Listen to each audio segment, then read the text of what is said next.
Hello and welcome to another Baggie Brothers video, and today we're talking best 11s where we speak to ex-players and West Brom fan pages and get them to tell us their best 11 of West Brom players. And today we are joined by James, who you will probably know as WBARTYINSPIRED. James, thank you for joining us. Thank you for having me. It's a pleasure. Yeah, it's good to have you on. Before we get into this, obviously we've just spoken about it, but you've gone for a pretty interesting formation for this. Yes, inspired by my years of playing Football Manager. It's definitely unique. I've never seen it implemented in any professional game. Yet. Definitely a formation just for me personally. If Sam watches this, Big Sam watches this, he might be like, "Oh, it's He could be onto something." No, he won't watch it because it's too attacking, my players. You'd have more than 5 shots on target. That's why he wouldn't pick my squad. No way. Or my formation. A best way to describe it is probably like a 3-1-3-1-2. Yes. Or on the Football Manager, I think it was originally 4-4-2, but then obviously I had to tweak it a little bit. Sure.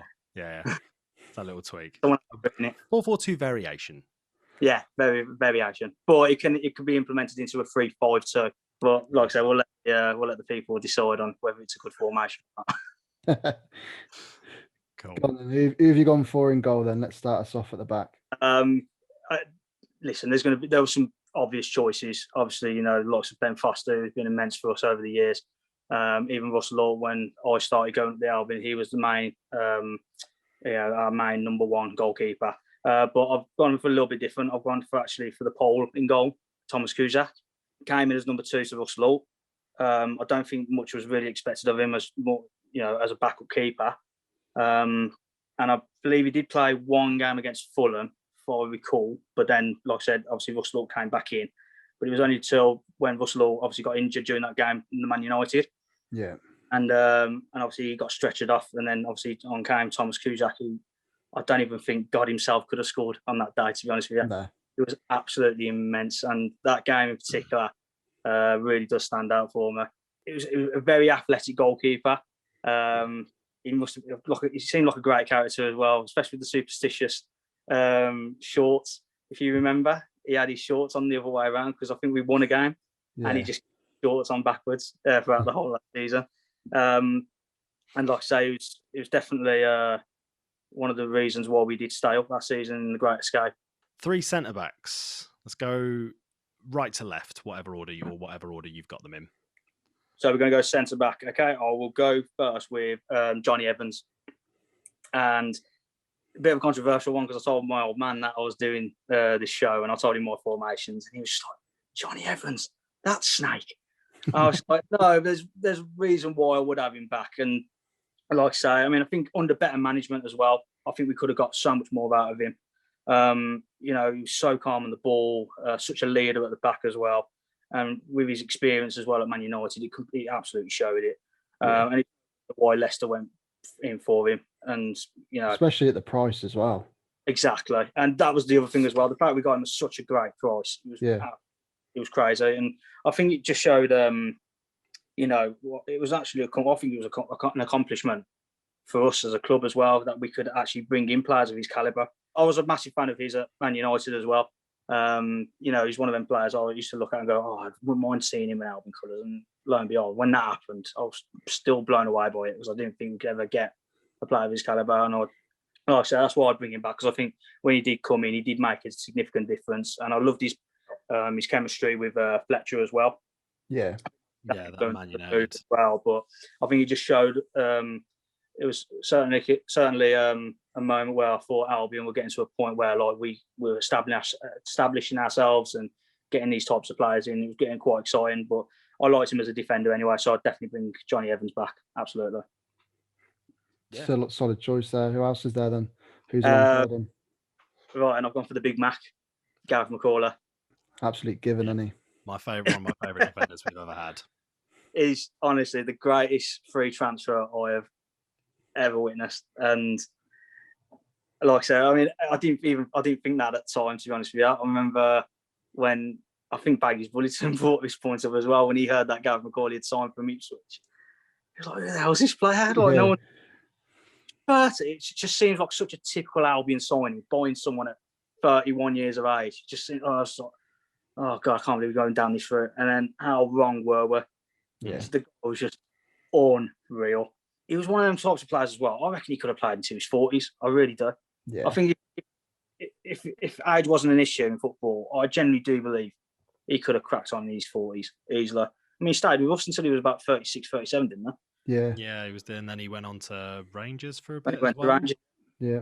Yeah. You know, another top club, to be honest with you. You know, won over every single Albion fan. I'm sure he got won many awards with the Albion fans as well, if I remember. Yeah. But, you know, he had everything he wanted in a defender as well. He was tall.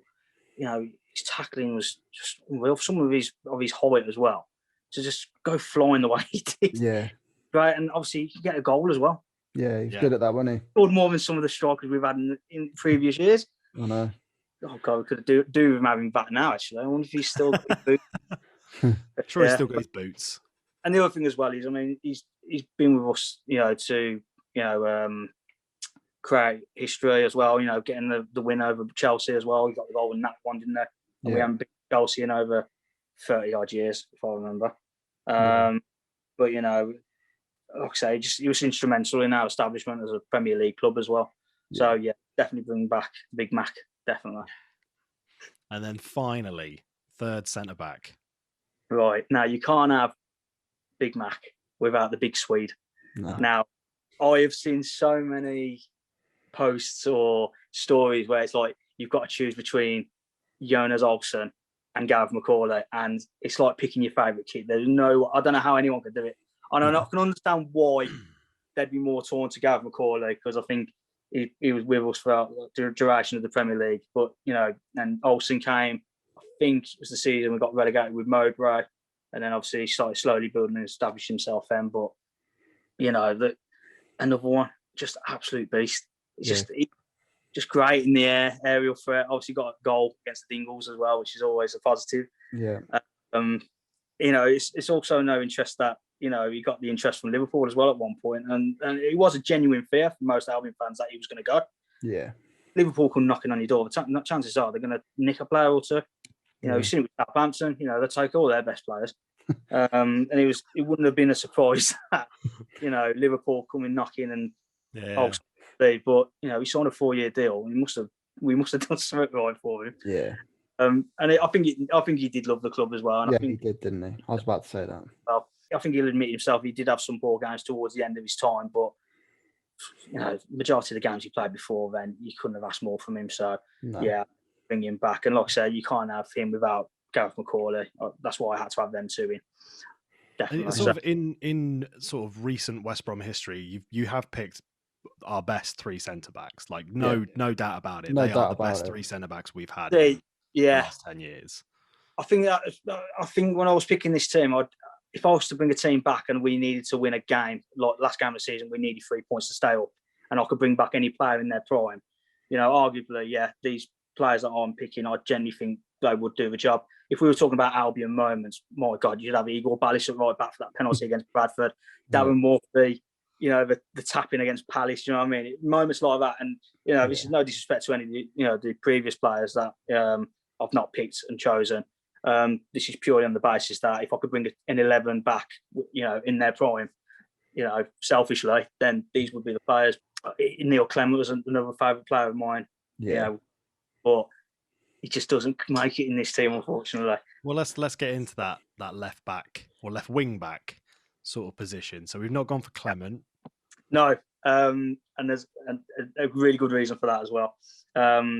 My left back is left wing back is King Robbo, Paul Robinson. Class. And I think many people would pick Robbo, to be honest with you, because I don't think we've been blessed with many left backs over the years. You know, whether they're technically gifted or just, you know, a player who can take that position as his own. But with Paul Robinson, you know, the guy had passion, aggression, determination, and those three things I'd take over any quality player, you know, anywhere else in the league, because the guy had it all, to be honest with you. And I remember watching, it was the season review when Gary Megson had purchased Paul Robinson from Watford, and he sent a scout out to watch over him. And the scout came back and said, "Oh yeah, he's got all the qualities of a good left back, but he likes getting the yellow card occasionally." And Gary Megson said, "Well, I'll put that in his good qualities." So he likes because I think that's what you want from your left backs. You want them to get stuck. You know, we only have to ask Volts from Fulham, don't we? Do you remember that 50-50? I know. No, I want to be on that, man. I think he broke Damien Johnson. Was it Damien Johnson at Blues? I'm sure he broke his jaw, something like that. Yeah, he did. There's a big bust up, weren't there, in the paper over that? Yeah, saying he purposely did it or something, but yeah, he didn't. But like I say, I mean, again, he seems like a genuinely nice bloke outside of football as well. And I remember doing like an art piece of Kevin Phillips and him with the blonde hair rub celebration, and so kind enough to message me, and he even put it up on his Instagram as well, which was really, really nice. So that was another reason why I picked him. But no, you got to pick your mates. Got to pick your mates. Yeah, you got to pick your mate. Yeah, definitely told you it was going to be biased. But like I say, the guy just went in for 50-50s, no matter how big his opponent was. You just got to love that in a defender. And obviously, he got that. I think it was goal of the season for the Albion against Villa. Yeah. The equaliser in the 90th minute. And I was so glad it was him. I don't get me wrong, I'd have been overjoyed if it was anybody, but I think he only got a couple of goals for us since he joined. I think the other one was against Coventry, maybe. I can't remember. Yeah, I think he did score one. My point being, it's nice that it was like Igor Ballis. He didn't score many goals for Albion, but he got the penalty. So the goals that they scored are the ones that you just remember, and you're like, they're such important goals for the team. Absolutely, and you talk about the importance of it as well. And I do think that was the turning point for us in our season. Yeah, 100%. Getting that equaliser, because I think it was just a massive lift for everybody. Go on then, let's go with the three in midfield that you've got. Right, who's sitting in there? So I'm going to go with Richard Sneakers to start with. I know I've gone a little bit old school with this one. No, that's class. That's a good pick. It's like the first West Brom player I think I actually knew the name of was Richard Sneakers. I knew a couple of other players, like James Quinn and Raw Fox. I think when I started. Hunt. Yeah, Andy Hunt, Bob Taylor, Lee Hughes, all them. Yeah. But Sneakers. I mean, I was quite young when I was growing up with my old man, and I just remember. I mean, I don't remember games of him playing in particular. I just remember wanting him to be on that team sheet. Yeah. As soon as I saw the number 4, I was like, yeah, he's playing.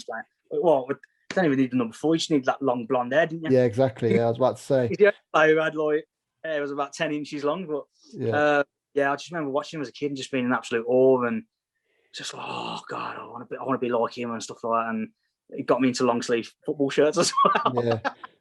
Mate, and exactly the same for me as well. He did the same for me because I was probably like the same sort of age as you. When I went with my dad and stuff, and Dan was probably a bit too young, but yeah, you see him in the middle of the field with his Thor haircut, and you're just like, epic, absolutely. Thor haircut, like, yeah, absolutely. And I do remember, I can go back to certain times where I've just seen him pick up a ball and just go full on with it and just pure attacking. And it's surprising how, even at that age, and this was a few years later after we first joined, and I didn't even need anyone to tell me that Richard Sneakers was like the main guy. There was just a presence about him, and when he played, you just knew he was the one that Albion fans loved the most. And then, I found out, obviously years later when I look back on history of Albion, I think when he joined, I think he scored about 10 goals in 13 games, and I think more or less he kept the club in the Division 1 at the time as well. So, a kid who knew hardly anything about football, let alone, he made an impression on me, and he was, and I'd probably still say to this day, he's my favourite Albion player of all time, purely because he was the one of the reasons why I fell in love with Albion and football and midfielders as well. I've always been a fan of midfielders, and I try and compare whatever midfielders to Richard Sneakers. I know you're going to have some more technically gifted players more than that are more gifted than Richard Sneakers was, but the guy was Mr. Albion, wasn't he? And Scholes has got nothing on Sneakers. I'm telling you now. The debate, Scholes learned from Sneakers. Yeah. So that debate always ongoing. Gerrard, Lampard, Scholes, or Sneakers. That's the debate. Folks used to put a post up of Richard Sneakers and say, "That's who you're meant to be." Right, Paul, you got to play like him today. He scores, you see him, right? I don't want to see them ginger locks. Grow your hair out. You'll look better. Can you imagine Paul Scholes with long ginger hair? Oh, God, I'm going to have to get someone to Photoshop that and send it, man. That's your next post. He's going to the after the show. But yeah, my first love, it's got to be Richard Sneakers, definitely. Bring him back. Who else is in there then? All right, I'll go for my second love. And that is Jason Kumas. Another class player. what can you say about him, man? I mean, there's a reason why they called him the Jace in the pack. The guy was just, he was just a force to be reckoned with. You know, considering he signed from Tranmere as well, and in today's game, you think you sign a player from like, Division 2 it was back then, but League One, and you expect him to exceed in the Premier League. No, it wouldn't happen really. In absolute uproar. But to be honest with you, in that 2002-2003 season when he did sign, he's the only one I can remember from the Premier League. Just a standout player, and he turned out to be the standout player for a couple more seasons with us. And he scored some unbelievable goals as well. Yeah. Like, not like your tap-ins or anything like that. The curls on the honestly, mate, I was absolutely blown away by his control, his dribbling as well. I think again, Baggie's bulletin pointed out he didn't seem like physically he didn't look like a speedy midfielder. He kind of like no neck, over. But oh my God, he could run. Yeah. It was shocking. It was honestly, it was absolutely brilliant to watch. And like I say, I do remember him in the Premier League season. And there wasn't much expectations at the time, but the goals he did score. He obviously got the one against Villa, got the first goal against Man United as well. Like I said, there wasn't really much to take from that season, but except for Jason Kumas, to be honest with you. I think he was in that team of the year as well, wasn't he? For 2004, 2007, I can't remember now. Like I said, I mean, again, he's won multiple fan awards and player awards, and rightly so. And like I said, if I need a free kick taker in this team, I'd easily put him in, or someone take corners. Pro Kumas. Yeah. So yeah, Kumas, my second love. And then number 3 in midfield, I've gone for Zola, Sultan Gera. Class choice. I know. Again, what can you say that hasn't already been said? It was a really bizarre one as well when Sultan Gera joined Albion. No one, again, we seem to know who he was, do we? Heard of. Yeah. From we didn't even know existed. In leagues we didn't even know were happening. We just got absolute gems, and he was only like 1.5 million. Yeah. But I don't know if you guys were down there for that Tottenham game when he made his home debut. Right. No. I've never seen it with Albion since, and if anybody can tell me otherwise. But about 45 minutes before kickoff, right, on the big widescreens, they just put up a compilation of these goals, these skill moves, these bicycle kicks, these backflips. Right, and you're thinking, who the hell are they sponsoring? Like, is this a Tottenham player? Like, honestly, and then at the end, it was just like a black screen, white font, Zoltan Gera. You have to remember this was before YouTube was a thing, so they had to show people what they were. So everyone's going, "The fuck is this new name?" And they go, "That's the nude guy," and everyone goes, "Oh, okay, we like him." Like I said, no one. I've never seen Albion do it with any other player, so they must have known they got someone special. Yeah. And my God, wasn't he special? Yeah, so good. I mean, he was only 3 minutes into his debut, and he scored against Tottenham, and you think, oh my days, this guy's going to be unbelievable. And like I said, he proved to be. He's the Hungarian Beckham, people used to call him. Yeah. Beckham you can see why, though, can't you? He was just. Again, I think Beckham was actually learning from Gera, to be honest with you. Yeah. There's a trend. But there you go. He was someone you knew would give 100%. And I think he was one that loved the club as well. And we loved him just as much. And, the celebration was just he never got boring. No, it didn't, did it? It was brilliant against the Wolves as well. I love it. Who's in your... This team's looking ridiculous. It is, yeah. So good. I told you to do attacking. I told you. I know, but it's good. It's what we need. I told you Dan wouldn't want anything to do with it. Who's on that right wing then?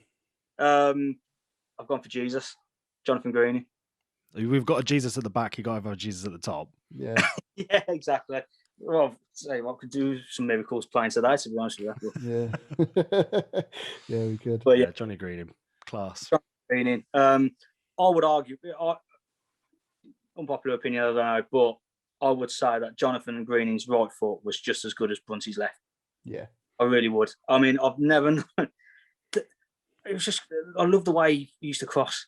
Just always seemed to go to the player he wanted. You know, he was great to watch anyway. You know, he had a great touch and he was very skillful. But one of the things I loved about him as well, and I don't think many opponents clocked onto it, was the fact I knew how he was going to dribble. And I think he was so predictable in that department, but no one else ever caught on. You always knew he was going to go in, then out, turn, come back in again, and then he'll cross the ball. But he always seemed to out-trick and out-skill any opponent that he came against. And like I said, just purely for that, really. You know, again, Captain Greening as well.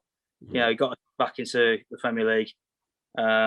He was the captain for that season as well. And I think he's one of them players that you hear ex-Albion players talk about, you know, because they just absolutely loved him, not just as a football player, but as a person as well. And again, I've been very fortunate to have an interaction with him. And again, I did an art piece of him in that championship winning season kit.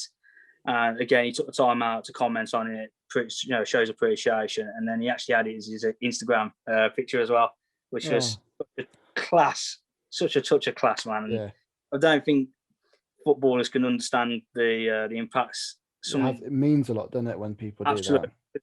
With, you know, content creators and things like that, you know, we do want to try and show our appreciation in whatever way we can. And when these players see it and interact with it, mate, just because obviously we can't meet them face to face, and especially with lockdown as well, you know, we can't see the players we love to watch, you know, and show our appreciation that way. But, you know, anything outside of it, social media is great for it. And like I say, he didn't have to do that. And the fact that he put it up as his profile picture as well, which was absolutely nice. And like I say, I was a massive fan of Greenings anyway. Again, another player that I thought when we brought him in, it just showed the stepping stones of establishing ourselves as a Premier League club, getting these quality players in as well. You could see that he played for a much bigger club than us as well, and he'd been around much better players, couldn't you? Absolutely. Could see the quality he had. Absolutely. And yeah, I mean, his time at Middlesbrough, you know, I think a lot of, you know, Middlesbrough players loved him. He was quality in the Man United youth setup as well.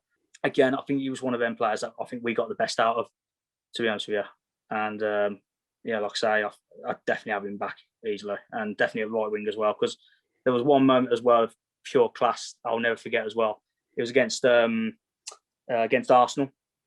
and it was the 1-1 game where Ernie got the equaliser. Yeah. But you watch that clip, you watch the ball go over Greening's head, and I don't know how he does it, but he manages to. So the ball doesn't go out for a throw. He basically just taps it down with his right foot, just goes down to the left side of him, and he just goes pacing down and throws in the cross like he meant it. And I'd love to know if he actually meant it or not, because it was that class of a skill move. I don't think you could replicate it, but if you could, and if you did say that you meant it, I think that deserves a place at right wing easily. Deserves a place in anyone's team for doing something like that. Oh, it's class. Like I said, I'd recommend anyone to watch it, because it's just. Oh, I'll watch it now and I still go, oh no, bloody hell did he do that? I've seen a magic trick.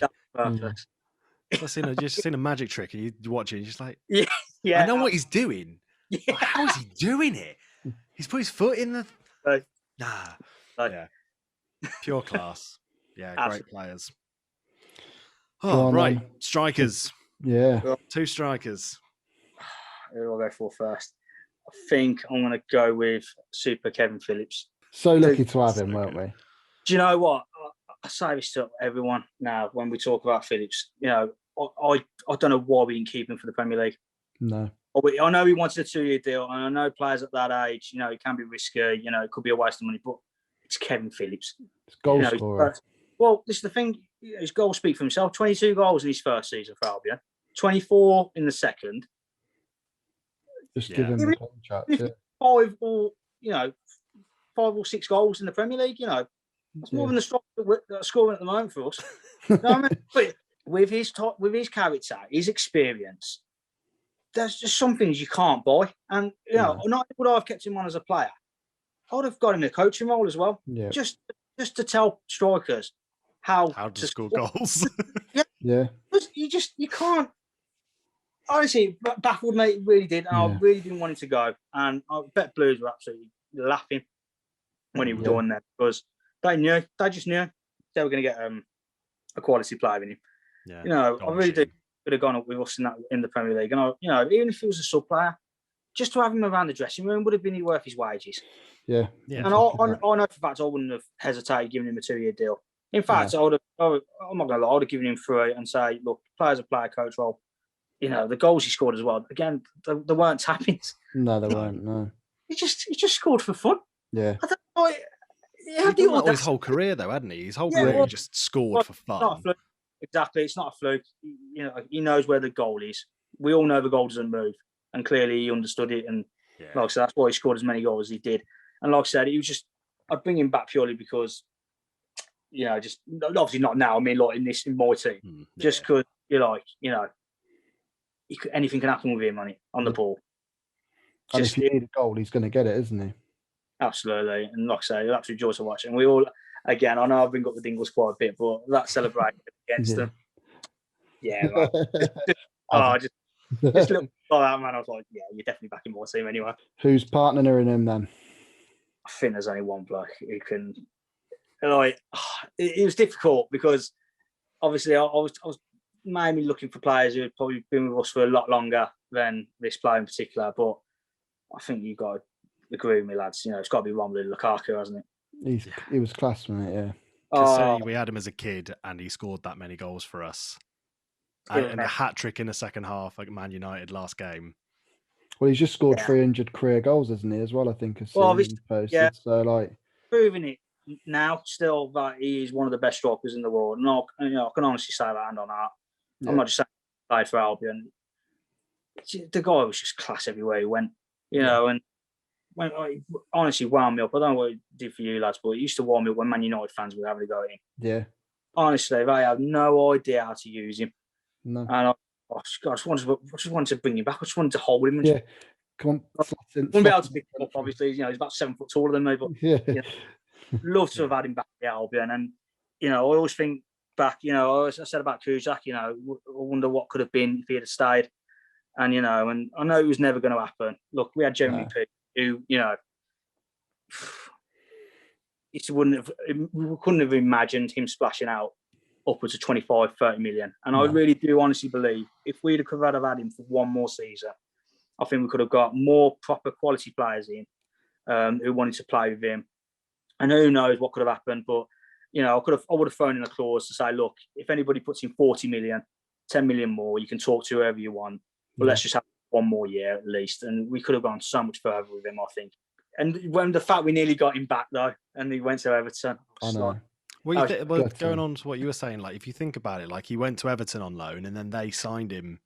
Yeah.